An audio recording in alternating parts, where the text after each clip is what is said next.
Daffodils, a welcome sight when the first leaves start to emerge in the winter months. Not just a sign that spring will soon be on its way. Their bright yellow blooms reflect a wealth of social and economic history, innovation, pride and celebration across the Tamar Valley.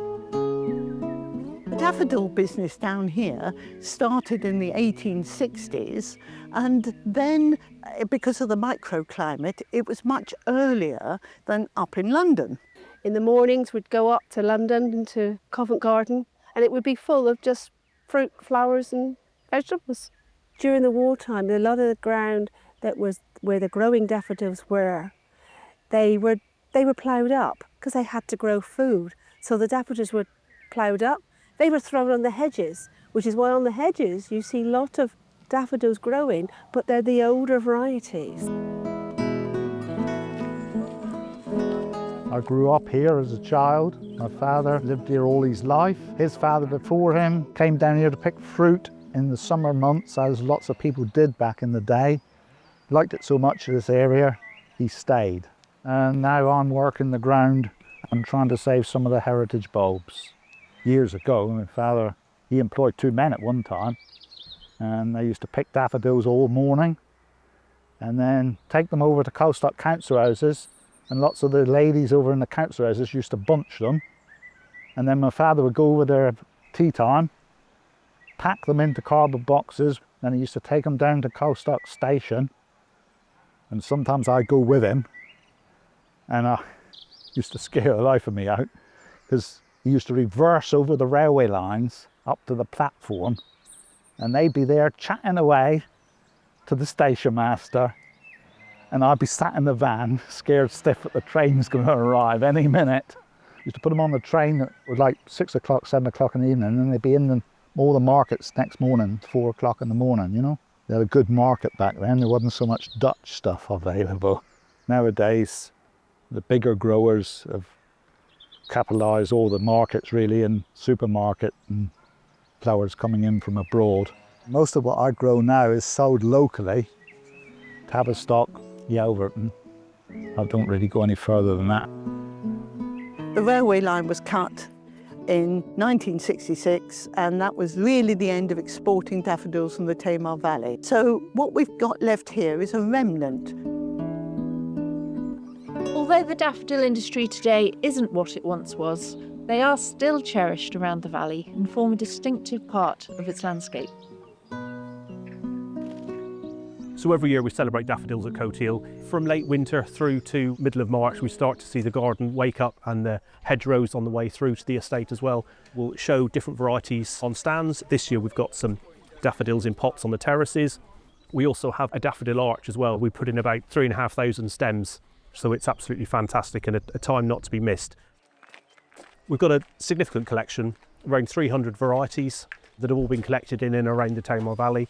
These have been planted around to replicate and tell the story of the importance of commercial growing of horticulture in the valley. And I think after a long wet winter, there's nothing better than a bit of bright yellow to sort of brighten your day.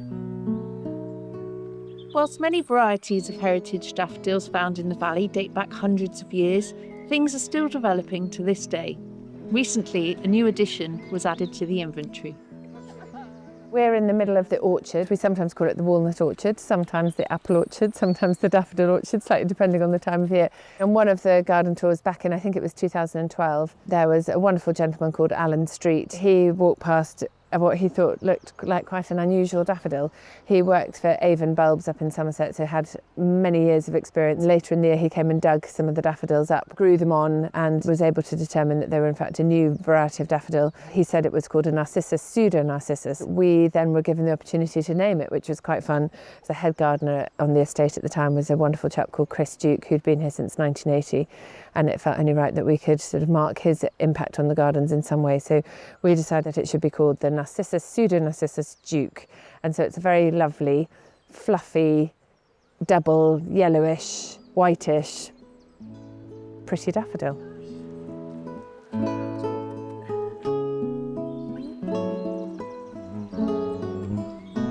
So there's a huge range of different varieties of daffodil, and I think when we all think about daffodils, you think about that yellow single trumpet.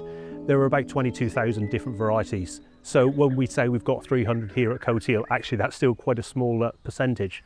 I'd like to say that it just happens naturally, but it does take a certain amount of work. You'll notice that some of the plants are quite well spaced out, and this is potentially where we are looking to lift and divide the collections.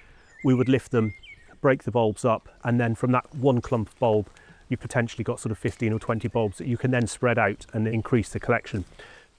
So if you're growing daffodils at home and you've got a small clump within your garden, the first thing to do is enjoy them this time of year. That's the main thing, that's the whole purpose to these. Tempting as it is to tidy up once they've finished flowering, it's really important to leave the leaves on the plant to photosynthesize, so the energy is taken back down into the bulb and then produces the flower for next year. Even though the extensive local daffodil industry may have moved on, if you take the time to explore our local woodlands, you can still find the evidence of this important local heritage, hidden away but thriving and defiantly blooming anew each spring. There's so many varieties here that I don't really know half the names for them, I'm afraid.